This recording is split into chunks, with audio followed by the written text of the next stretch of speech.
आज के हिंदी के क्लास आप लोग के लिए काफ़ी इंपॉर्टेंट होने वाला है, क्योंकि आप लोग के लिए मैं ले लाया हूँ आज की इस क्लास में बुक वाले सवाल और हिंदी व्याकरण के मिक्स सवाल। और आप लोग को आज की इस क्लास में मैं बता देता हूँ, आज की इस क्लास में टोटल 50 सवाल मैं करवाऊंगा। कितने? 50 सवाल ही करवाऊंगा, जिसमें आप लोग को बुक वाले भी सवाल हैं और हिंदी व्याकरण के भी सवाल हैं। ठीक है, और हर तरह के व्याकरण के यहाँ पे सवाल रखा हूँ, जिस तरह से एग्जाम में सवाल पूछे जाते हैं। तो आप लोग जो है ये 50 सवाल को कर लीजिए। और आप लोग को एक बात और मैं बतलाऊंगा, ठीक है, मैं यहाँ पे आप लोग को 50 ही सवाल करवाऊंगा। बोर्ड एग्जाम तो 100 सवाल पूछे जाते हैं, लेकिन आप लोग को यहाँ पे 50 सवाल करवाऊंगा, जिसमें बाबू व्याकरण के भी सवाल और बुक के भी सवाल रहेंगे। तो आप लोग को यहाँ पे सारे सवाल को मेरे साथ करते चलना है और देखना है कि 50 में मैं कितना सवाल को यहाँ पे सही कर पाता हूँ। अगर 50 में 50 सही कर देंगे बाबू, तो एग्जाम में आप लोग को 1% दिक्कत नहीं आने वाला है। तो ज़्यादा वक्त नहीं लेंगे और करते हैं हम लोग शुरू, और करते हैं ये हिंदी के इंपॉर्टेंट क्लास को। और आप लोग के पास अगर वक्त होगा तभी इस क्लास को कीजिएगा बाबू, क्योंकि इस क्लास में व्याकरण वाले इंपॉर्टेंट सवाल को और बुक के इंपॉर्टेंट सवाल को मैं शामिल किया हूँ। ठीक है, तो चलिए करते हैं शुरू और करते हैं हिंदी के कुछ इंपॉर्टेंट सवाल को। तो पहला नंबर सवाल दिया गया, यहाँ पे बताइएगा आप लोग। सवाल यहाँ पे कह रहा है, गुलेरी जी किस गांव के मूल निवासी थे?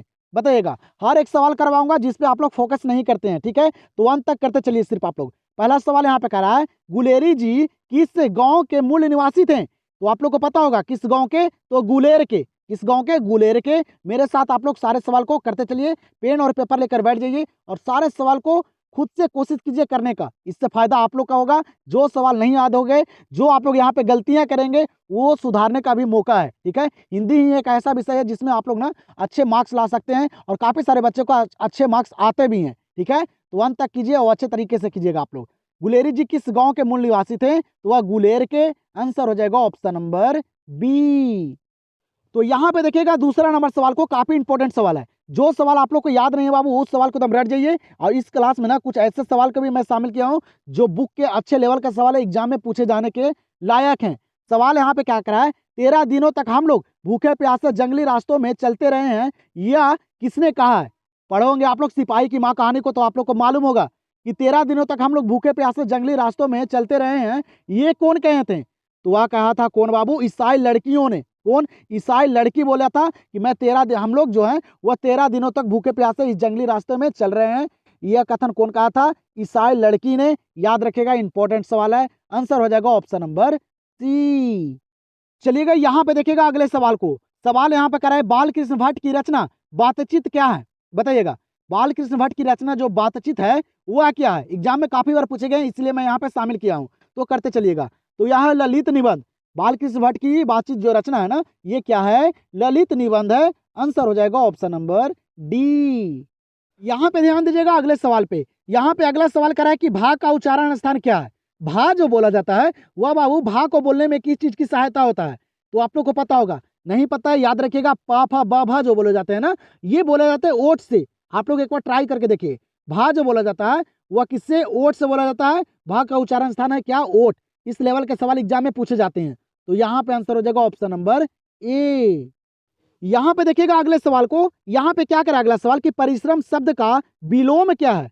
परिश्रम शब्द का जो विलोम है यहाँ पे वह क्या है? परिश्रम का उल्टा क्या होता है? विलोम शब्द से भी सवाल एग्जाम में पूछे जाते हैं, तो याद रखेगा। तो परिश्रम शब्द का विलोम जो होता है ना, वह होता है विश्राम। परिश्रम मतलब होता है बाबू, जो कठिनाइयां, जो आप लोग अति कहते हैं, मेहनत करते हैं, उसे परिश्रम बोला जाता है। और विश्राम का मतलब जो आराम करते हैं, तो ये होता है उल्टा शब्द। आंसर हो जाएगा ऑप्शन नंबर बी।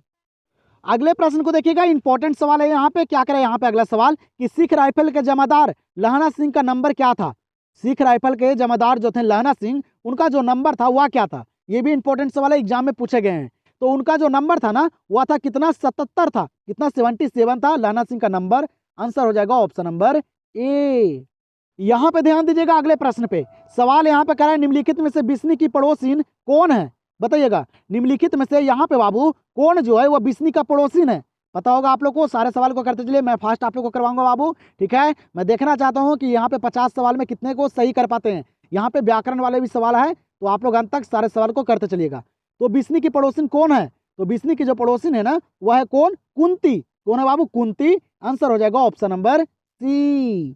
तो चलिएगा बताइएगा यहाँ पे जल्दी से इस सवाल का आंसर। क्या करें यहाँ पे सवाल कि ज्ञानेंद्र पति सरकारी सेवा में क्या थे? ज्ञानेंद्र पति जो थे ये सरकारी सेवा में क्या थे? पता होगा आप लोग को, नहीं पता है याद रखिएगा, सारे सवाल को रट जाइए क्योंकि एग्जाम जो है वो काफी नजदीक आ चुका है। तो ज्ञानेंद्र पति जो थे ना, ये सरकारी सेवा में थे बाबू, कारा अधीक्षक, क्या थे, कारा अधीक्षक थे, याद रखिएगा। आंसर यहाँ पे हो जाएगा ऑप्शन नंबर ए। और आप लोग को मैं एक बात बतलाना चाहता हूँ, कल के क्लास में भी हम लोग हिंदी का ही सवाल करेंगे।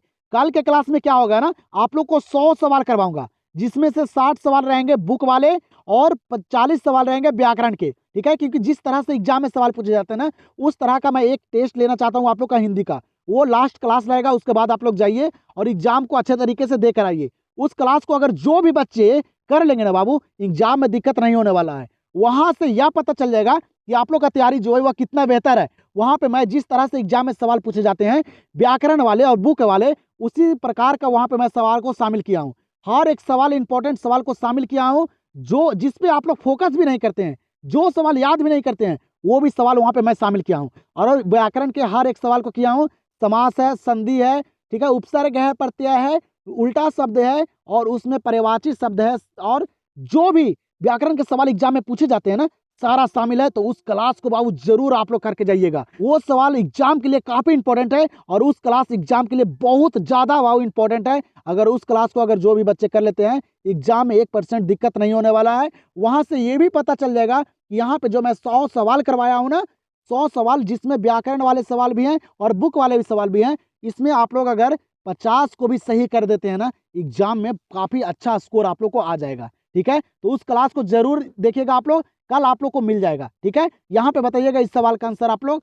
सवाल यहाँ पे करा है, जायसी थे, मलिक मोहम्मद जायसी जो थे वह क्या थे, तो आप लोग को पता भी होगा, ये थे फकीर, क्या थे, फकीर थे। आंसर हो जाएगा ऑप्शन नंबर सी।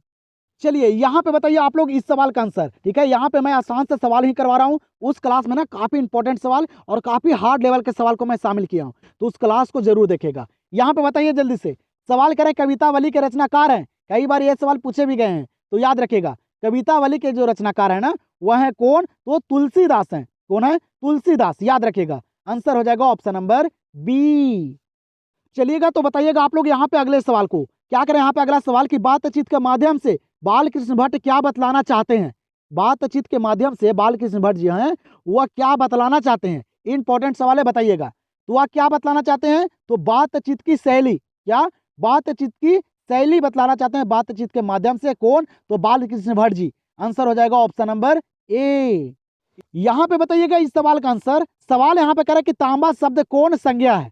सवाल क्या करे यहाँ पे, तांबा शब्द जो है ये कौन संज्ञा है, बताइएगा। तो आप लोग को पता होगा तांबा जो है ना, ये द्रव्यवाचक संज्ञा है, क्योंकि ये मापा या तौला जाता है इसको, ठीक है, मापा या तौला जाता है, उसको क्या बोला जाता है, द्रव्यवाचक संज्ञा। आंसर यहाँ पे हो जाएगा ऑप्शन नंबर बी। यहाँ पे देखिएगा इस सवाल को क्या करें। यहाँ पे सवाल की पुत्र वियोग शीर्षक कविता किसकी रचना है। पुत्र वियोग शीर्षक कविता जो है यह किनकी रचना है। और उस क्लास में बाबू लेखक और चैप्टर को भी मैं शामिल नहीं किया हूँ, सारे बुक का सवाल है, ठीक है। लेखक और चैप्टर का मैं करवा दिया था, तो उस क्लास में आप लोग के लिए एक भी सवाल लेखक और चैप्टर से नजर नहीं आएगा। बताइएगा पुत्र वियोग शीर्षक कविता किसकी रचना है, तो ये आप लोग को पता भी होगा, सुभद्रा कुमारी चौहान का। किनकी, सुभद्रा कुमारी चौहान का। आंसर हो जाएगा ऑप्शन नंबर बी।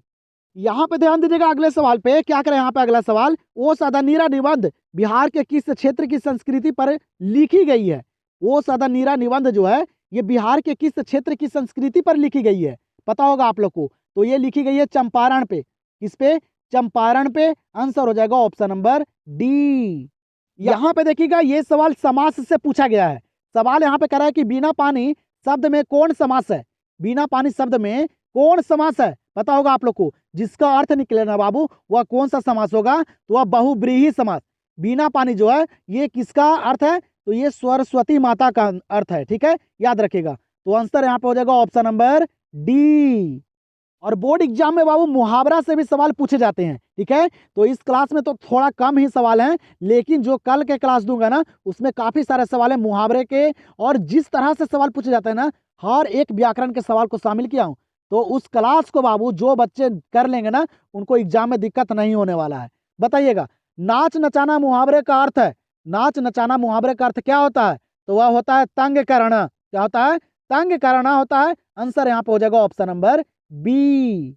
यहाँ पे देखिएगा इस सवाल को और बताइएगा जल्दी से इस सवाल का आंसर। सवाल यहाँ पे कह रहा है जयप्रकाश नारायण की पत्नी का नाम था। जयप्रकाश नारायण की पत्नी का जो नाम था वह क्या नाम था, बताइएगा जल्दी से।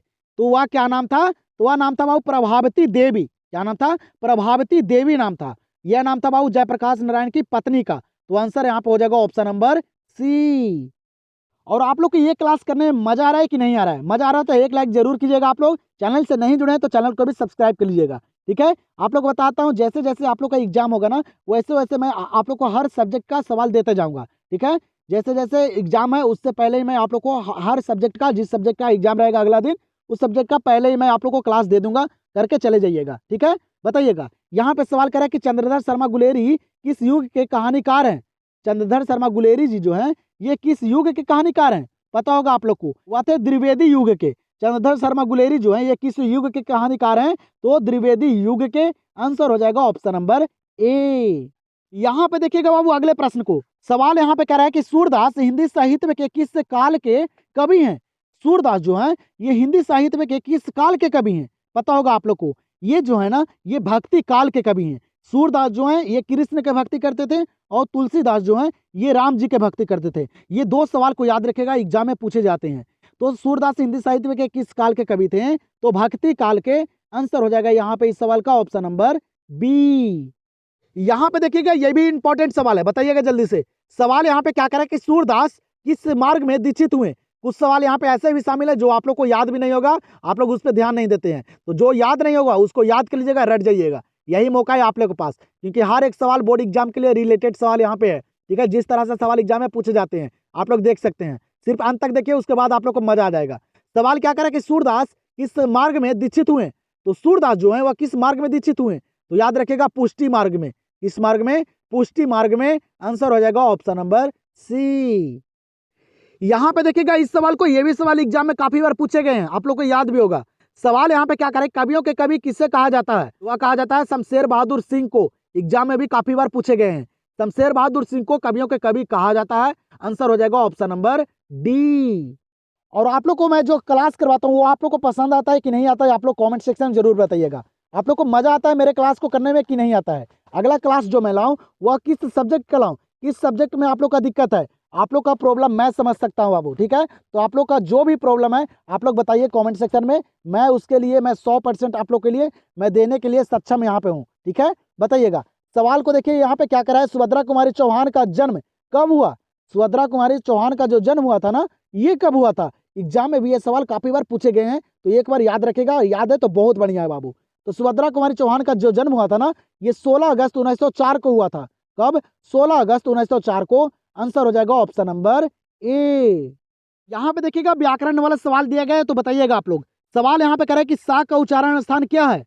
सा का जो उच्चारण स्थान है ये क्या है। उच्चारण स्थान से काफी सारे सवाल पूछे जाते हैं। और आप लोग को एक बात और बता देता हूँ, इस क्लास में ना आप लोग को मैं बताऊंगा नहीं, सिर्फ आप लोग को अपने से करना है सारे सवाल को, ठीक है। रिवीजन के तौर पे मैं इस क्लास को दिया हूँ, समझाकर और अच्छे तरीके से मैं बनाने के लिए नहीं बताऊंगा। वो मैं पीछे मैं आप लोग को करवा दिया था, ठीक है। व्याकरण वाले क्लास को, महामैराथन को नहीं देखे हैं व्याकरण के, तो जाइए और अच्छे तरीके से देख लीजिए। बताइएगा, सा का उच्चारण स्थान क्या है। सा जो बोला जाता है ना, ये दंत से बोला जाता है, दंत की सहारा से सा को बोला जाता है। तो यहाँ पे आंसर हो जाएगा ऑप्शन नंबर बी। यहाँ पे ध्यान दीजिएगा अगले प्रश्न पे, क्या करें यहाँ पे अगला प्रश्न कि बोलने से ही मनुष्य के रूप का साक्षात्कार होता है, यह किसने कहा। सवाल यहाँ पे क्या करें ना कि बोलने से ही मनुष्य के रूप का साक्षात्कार होता है, ये कौन कहे थे। पढ़ोगे आप लोग को पता होगा, इंपॉर्टेंट सवाल भी है। तो बताइए जल्दी से, सारे सवाल को आप लोग करते चलिए। लास्ट में स्कोर भी मैं पूछूंगा कि आप लोग कितने सवाल को सही कर पाए हैं। यहाँ से पता चल जाएगा कि आप लोग का जो 1 साल का मेहनत है वह कितना बढ़िया है। बोलने से ही मनुष्य के रूप का साक्षात्कार होता है, यह किसने कहा। याद रखेगा, बेन जॉनसन ने। वो कहे थे, बेन जॉनसन कहे थे। आंसर हो जाएगा ऑप्शन नंबर बी। यहाँ पे ध्यान दीजिएगा अगले प्रश्न पे। सवाल यहाँ पे करा है कि दूसरे पद में तुलसी ने अपना परिचय किस रूप में दिया है। दूसरे पद में तुलसीदास जो हैं जो अपना परिचय दिए हैं वह किस रूप में दिए हैं। पढ़ोगे आप लोग, पता भी होगा आप लोग को। तो दूसरे पद में तुलसीदास जो है वो अपना परिचय जो दिए हैं ना, वह दिए बाबू किस रूप में, भिखारी के रूप में। और प्रथम पद में तो सीता के दास के रूप में। ये भी याद रखिएगा, ठीक है, क्योंकि हर एक सवाल यहाँ पे शामिल नहीं है, जो इंपॉर्टेंट है उसी को मैं शामिल किया हूँ। तो बाबू भिखारी के रूप में वह दूसरे पद में तुलसीदास ने अपना परिचय दिए हैं। तो आंसर हो जाएगा ऑप्शन नंबर सी। 26 नंबर सवाल को देखिएगा, यहाँ पे क्या करा। 26 नंबर सवाल, नाभादास किसके शिष्य थे। नाभादास जो है वह किनके शिष्य थे, पढ़े होंगे आप लोग। तो नाभादास जो है ना वह स्वामी अग्रदास के शिष्य थे। इनके स्वामी अग्रदास के। आंसर हो जाएगा ऑप्शन नंबर सी। यहाँ पे बताइएगा इस सवाल का आंसर आप लोग। सवाल यहाँ पे कह रहे हैं कि सभा शब्द क्या है, और बाबू लिंग से सवाल पूछे जाते हैं, तो ध्यान दीजिएगा आप लोग। सभा शब्द क्या है, तो सभा शब्द जो है ना ये स्त्रीलिंग शब्द है। कैसा, स्त्रीलिंग शब्द। आंसर यहाँ पे हो जाएगा ऑप्शन नंबर सी। यहाँ पे ध्यान दीजिएगा, ये भी सवाल एग्जाम में पूछे गए हैं। सवाल यहाँ पे कह रहे हैं कि संधि के कितने प्रकार हैं, बताइएगा संधि के कितने प्रकार हैं। तो संधि के कितने प्रकार हैं आप लोग को पता होगा, 3 प्रकार। कौन कौन, स्वर्ग संधि, विसर्ग संधि और बाबू व्यंजन संधि, ये 3 प्रकार होते हैं संधि के, तो याद रखिएगा। आंसर यहाँ पे हो जाएगा ऑप्शन नंबर ए। यहाँ पे ध्यान दीजिएगा, ये भी इंपॉर्टेंट सवाल है, एग्जाम में पूछे गए हैं, वो आप लोग को पता भी होगा। सवाल करे गैगरीन इनमें से किससे संबंधित है। गैगरीन जो है वह इनमें से किससे संबंधित है, पता होगा, आप लोग पढ़े होंगे। गैगरीन जो है ना वह एक प्रकार का क्या है, बीमारी है। गैगरीन क्या है, बीमारी है। आंसर हो जाएगा ऑप्शन नंबर डी। यहाँ पे देखिएगा अगले सवाल को, ये भी सवाल एग्जाम में काफी बार पूछे गए हैं और पूछे भी जाते हैं। सवाल करे अर्धनारीश्वर कल्पित रूप है। सवाल यहाँ पे क्या करा है, अर्धनारीश्वर जो है ये किनके कल्पित रूप है, पढ़ोगे आप लोग, शिव और पार्वती का। इनके शिव और पार्वती का कल्पित रूप है अर्धनारीश्वर। आंसर हो जाएगा ऑप्शन नंबर ए। यहाँ पे ध्यान दीजिएगा, अगले सवाल पे काफी इंपॉर्टेंट सवाल है। सवाल यहाँ पे कह रहे हैं कि जायसी के काव्य का मुख्य रस क्या है। मलिक मोहम्मद जायसी के काव्य का जो मुख्य रस है वह क्या है, बताइएगा, इंपॉर्टेंट सवाल है। तो मलिक मोहम्मद जायसी का काव्य का जो मुख्य रस है ना वह है बाबू श्रृंगार रस। कौन से रस, श्रृंगार रस। ये मलिक मोहम्मद जायसी का मुख्य रस है, याद रखिएगा, इंपॉर्टेंट सवाल है। तो यहाँ पे आंसर हो जाएगा ऑप्शन नंबर बी। चलिएगा यहाँ पे ध्यान दीजिएगा, अगले सवाल पे इंपॉर्टेंट सवाल है, आसान सा सवाल है और लेकिन बुक का सवाल है। बताइएगा आप लोग, सवाल यहाँ पे कह रहा है सुरेंद्र सिंह किसका पोता था। सुरेंद्र सिंह किसका पोता था, सारे सवाल को करते चलिए। बताइएगा सुरेंद्र सिंह किसका पोता था, तो ये सुखदेव सिंह त्यागी के पोता था। इनके सुखदेव सिंह त्यागी के। आंसर हो जाएगा ऑप्शन नंबर ए। और जो मैं क्लास आप लोग को कल दूंगा ना हिंदी के, वो काफी इंपॉर्टेंट है बाबू। उसमें व्याकरण वाले सवाल काफी सारे हैं, इसमें तो काफी कम है, लेकिन उस क्लास में काफी सारे व्याकरण वाले सवाल हैं। यहाँ पे बताइएगा आप लोग इस सवाल का आंसर। लड़ाका शब्द में प्रत्यय क्या है, लड़ाका में प्रत्यय क्या है। प्रत्यय भी सवाल एग्जाम में पूछे जाते हैं, आप लोग को आता भी होगा। तो करते चलिए सारे सवाल को और देखिए कि कितने सवाल को गलती करते हैं यहाँ पे। ठीक है, यही मौका है, सुधार हो जाएगा अभी। बताइएगा लड़ाका शब्द में प्रत्यय क्या है, तो लड़ाका शब्द का जो प्रत्यय है ना वह है क्या, आका। क्या है, आका। लड़ाका में जो अंत में आ रहा है क्या आ रहा है, आका आ रहा है। आंसर हो जाएगा ऑप्शन नंबर ए। अगले सवाल को देखिएगा, यहाँ पे उपसर्ग से सवाल पूछा गया है। सवाल यहाँ पे कह रहा है कि भारपेट शब्द में उपसर्ग क्या है। सवाल क्या कर रहा है कि भारपेट शब्द में जो उपसर्ग है वह क्या है, तो बताइएगा जल्दी से। तो भारपेट शब्द में उपसर्ग क्या आ जाएगा, आप लोग को पता होगा। उपसर्ग बनाने के लिए भी मैं आप लोग को बता दिया हूँ। महामैराथन क्लास को देखिए और सारे सवाल को कंप्लीट कर लीजिए कि किस तरह से बाबू व्याकरण के सवाल को करना रहता है, किस तरह से बनाना रहता है। उस क्लास में मैं अच्छे तरीके से आप लोग को बता दिया हूँ। तो भारपेट शब्द में उपसर्ग क्या है, तो वह है भार। क्या है, भार। और पेट इधर अर्थ निकल रहा है, इसीलिए भार हो जाएगा। आंसर यहाँ पे हो जाएगा ऑप्शन नंबर ए। चलिएगा अगले सवाल को देखिएगा। यहाँ पे अगला सवाल यहाँ पे कह रहे हैं जयप्रकाश नारायण को भारत की जनता किस नाम से याद करती है। इंपॉर्टेंट सवाल है, एग्जाम में भी काफी बार पूछे गए हैं, तो बताइएगा जल्दी से। जयप्रकाश नारायण को भारत की जो जनता है वह किस नाम से याद करती है, किस नाम से पुकारती है। इंपॉर्टेंट सवाल है, बताइए जल्दी से आप लोग। तो भारत की जनता जो है ना वह जयप्रकाश नारायण को किस नाम से पुकारती है, तो लोकनायक के नाम से। किस नाम से, लोकनायक के नाम से। आंसर हो जाएगा ऑप्शन नंबर सी। यहाँ पे देखिएगा अगले सवाल को, इंपॉर्टेंट सवाल है लेकिन आसान सा सवाल है। सवाल यहाँ पे क्या कर रहा है कि मनुष्य की बातचीत का उत्तम तरीका क्या है। सारे बच्चों को याद भी होगा, मनुष्य की बातचीत का उत्तम तरीका जो है वह क्या है, तो वह क्या है, अवक होकर अपने से बातचीत करना। क्या है बाबू, अवक होकर अपने से बातचीत करना। यह मनुष्य की बातचीत का सबसे उत्तम और सर्वोत्तम तरीका है। आंसर हो जाएगा ऑप्शन नंबर डी। चलिएगा फिर यहाँ पे देखिएगा अगले सवाल को। सवाल यहाँ पे कह रहा है कि गांव में किसकी धुनें सुनाई नहीं पड़ती है। हर एक चैप्टर का सारा इंपॉर्टेंट सवाल को शामिल किया हूं, अंत तक देखिए, सारे सवाल को कीजिए और बोर्ड एग्जाम में जाइए और तहलका मचा दीजिए बाबूदम। अच्छे मार्क्स लाना है तो पढ़ना पड़ेगा। यहाँ पे कह रहा है गांव में किसकी धुनें सुनाई नहीं पड़ती है, तो याद रखिएगा वह बाबू लोकगीत की। किसकी, लोकगीत की धुनें अब गांव में सुनाई नहीं पड़ती है। तो आंसर यहाँ पे हो जाएगा ऑप्शन नंबर सी।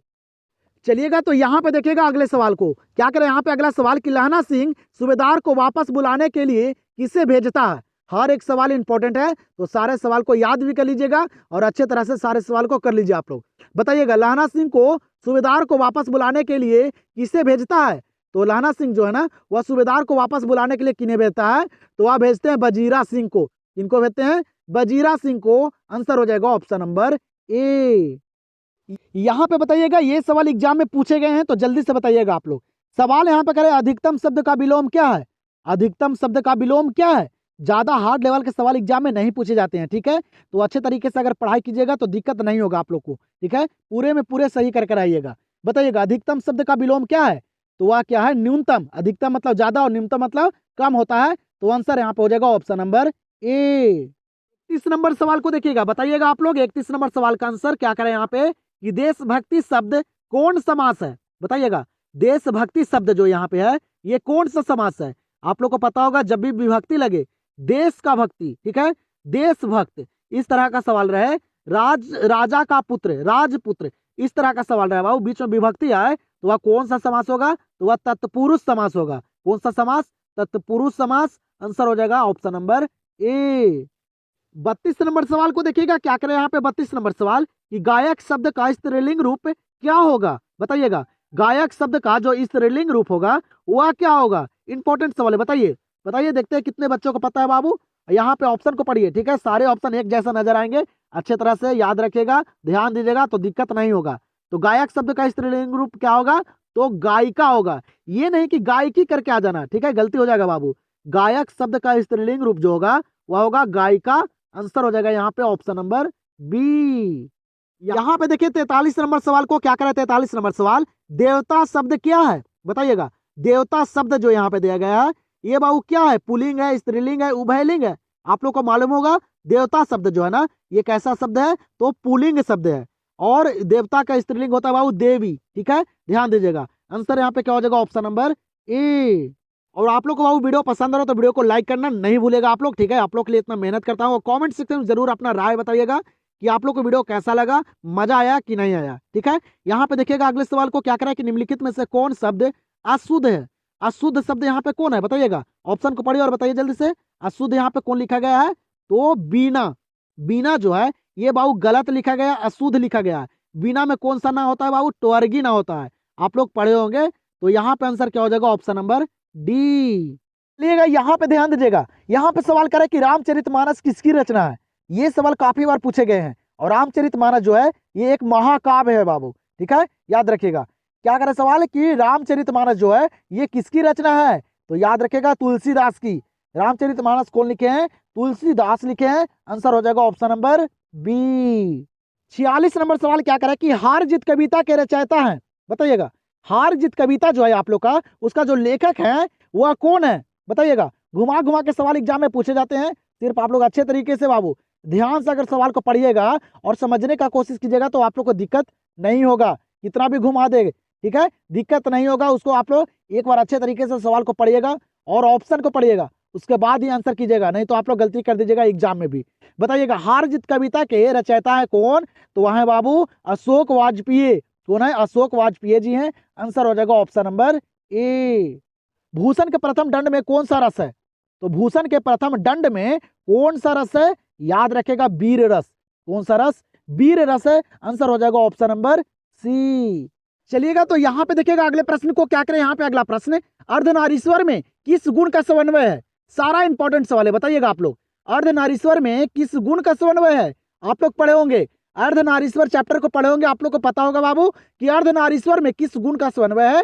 याद रखेगा, नारी और पुरुष दोनों के। किसके? नारी और पुरुष दोनों के समन्वय किया गया है अर्धनारीश्वर चैप्टर में। आंसर यहाँ पे हो जाएगा ऑप्शन नंबर सी। चलिएगा तो यहाँ पे अगला सवाल क्या करा है, काफी इंपॉर्टेंट सवाल है, एग्जाम में भी पूछे गए हैं। करे कि लेखक कितने वर्ष बाद मालती से मिलने आया था?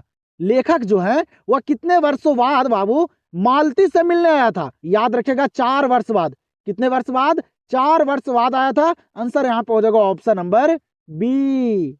तो यहाँ पे देखिएगा 50 नंबर सवाल को, जैसे कि मैं आप लोग को बता दिया था कि आज की इस क्लास में मैं आप लोग को 50 ही सवाल करवाऊंगा, तो आप लोग को यहाँ पे मैं 50 सवाल कंप्लीट करवा दिया हूँ, ठीक है। और कल के क्लास को आप लोग जरूर देखिएगा, उसमें 100 सवाल मैं करवाने वाला हूँ, जिस तरह से एग्जाम में सवाल पूछे जाते हैं। व्याकरण के सवाल और बुक के सवाल सारा शामिल है, उसमें काफ़ी सारे, इसमें तो थोड़ा कम थे ना, उसमें काफ़ी सारे शामिल हैं। तो कल के क्लास को आप लोग जरूर कीजिएगा, ठीक है। यहाँ पे बताइए इस सवाल का आंसर, कह रहा है कि तुलसीदास किस शाखा के कवि हैं। तुलसीदास जो है वो किस शाखा के कवि हैं। तो तुलसीदास जो है ना, ये किस शाखा के कवि हैं, राम मार्गी शाखा के, क्योंकि ये राम जी के भक्ति करते थे, आप लोग को पता होगा। तो यहाँ पे आंसर क्या हो जाएगा, ऑप्शन नंबर ए। तो आप लोग अपना स्कोर जरूर बताइए बाबू, ठीक है। मैं देखना चाहता हूँ कि कितने बच्चे जो हैं यहाँ पे 50 में 50 सही कर पाए हैं, क्योंकि ये सारा सवाल इंपॉर्टेंट थे और आसान से सवाल थे, ठीक है। आप लोग को व्याकरण वाले भी सवाल काफी सारे यहाँ पे मैं करवाया हूँ और बुक वाले भी। तो यहाँ पे बताइए कि आप लोग 50 में कितने सवाल को सही कर पाए हैं, अपना स्कोर जरूर बताइएगा। इससे आप लोग को ही पता चलेगा कि आप लोग का तैयारी कितना बेहतर है। यहाँ पे अगर आप लोग पूरा में पूरा सही कर रहे हैं तो एग्जाम में भी आप लोग वही करके आइएगा, क्योंकि वहाँ भी ज़्यादा हार्ड लेवल के सवाल नहीं पूछे जाते हैं, ठीक है। नॉर्मल ही सवाल पूछे जाते हैं और बुक का ही सवाल पूछे जाते हैं। तो अपना स्कोर आप लोग कमेंट में बताइए। तो हम लोग मिलते हैं अगले क्लास में। वीडियो पसंद आए तो वीडियो को लाइक कीजिएगा, चैनल से नहीं जुड़े चैनल को सब्सक्राइब कर लीजिए और कल के क्लास जरूर देखिएगा आप लोग।